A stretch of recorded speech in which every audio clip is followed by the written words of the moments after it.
कुछ न कुछ तो गड़बड़ जरूर है दया, कुछ न कुछ तो गड़बड़ है। घाँस काटेर फर्किरहेको एकजना आन्टीले मैले मेरो टिकटकमा 1 मिलियन लाइक पुरा भएको छ, त्यसैको खुसियालीमा म केक बाँड्दैछु, हजुर पनि खानु भनेर दिँदाखेरि चाहिँ आन्टी एकदम खुसी भएर फ्रीको केक हो भनेपछि बाबु उतातिर मेरो साथी नै उभिरहेछ, मेरो साथीलाई नै अलिकति केक देऊ भनेर भन्नुभयो। फ्रीको केक त हो के छ र भन्दै आन्टीले मिठो मानेर केक खानुभयो।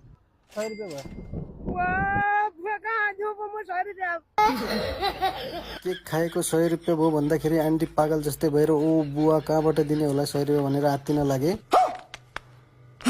त्यसपछि मैले आन्टीलाई होइन आन्टी यो त फ्रीको केक पो हो, म त मजाक गरिरहेको भने आन्टीले फ्रीको केक भए बाबु अलिकति थपन घर पनि लैजान्छु भन्दै खुसी भएर गए। दुईजना सुन्दर युवती र एकजना आएमै बसिरहेको थिए, त्यति बेला म आएँ। मेरो टिकटकमा 1 मिलियन लाइक पुगेको छ के, त्यही भएर म यो बन्दा खै किन हो यी युवती मलाई देख्ने बित्तिकै भागिन्। प्यारी समझ गई। म चाहिँ यी महिलालाई खानु न म फ्रीमा बाँडेर भनेर कन्भिन्स गरिरहेको थिएँ। महिला भने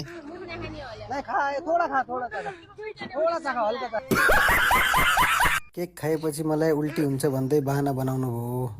यतातिर यी सुन्दर युवतीले फ्रीको केक भए खाइदिउँ न त दाइ भन्दै खान थाले। उतातिर यी महिला मैले पनि खान्छु भनेको भए हुन्थ्यो भनेर पस्ताउन लागे। यी युवतीले यति मिठासका साथ केक खाएको देखेर मलाई पनि खुसी लाग्यो।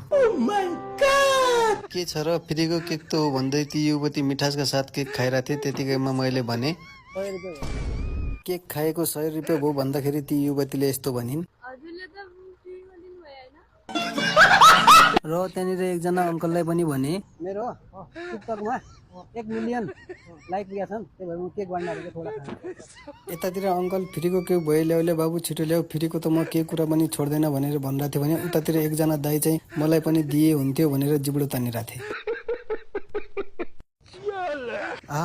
क्या स्वाद छ यार, फ्रीको केकको टेस्टै बेग्लै हुँदो रहेछ बाबु, माँ कसम यस्तो केक कहिले खाएको थिएन भनेर अङ्कल खुसी हुनुभयो। केक खाएर साइड लाग्न खोजिरहेको थिएँ, त्यतिकैमा मैले भने मैले त फ्रीको केक सोचेर खाएको बाबु, 1 पैसा पनि छैन, घर जानलाई अटो भाडा पनि छैन, गल्ती भइहाल्यो बाबु, पैसा कहाँबाट दिनु भनेर आत्तिन लागे।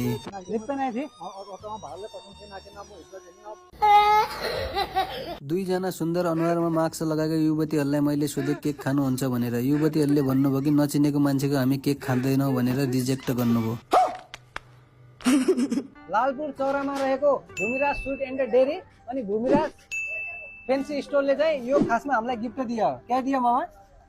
यो क्या दियो भनेपछि मैले मेरो भान्जाको टिकटकमा 1 मिलियन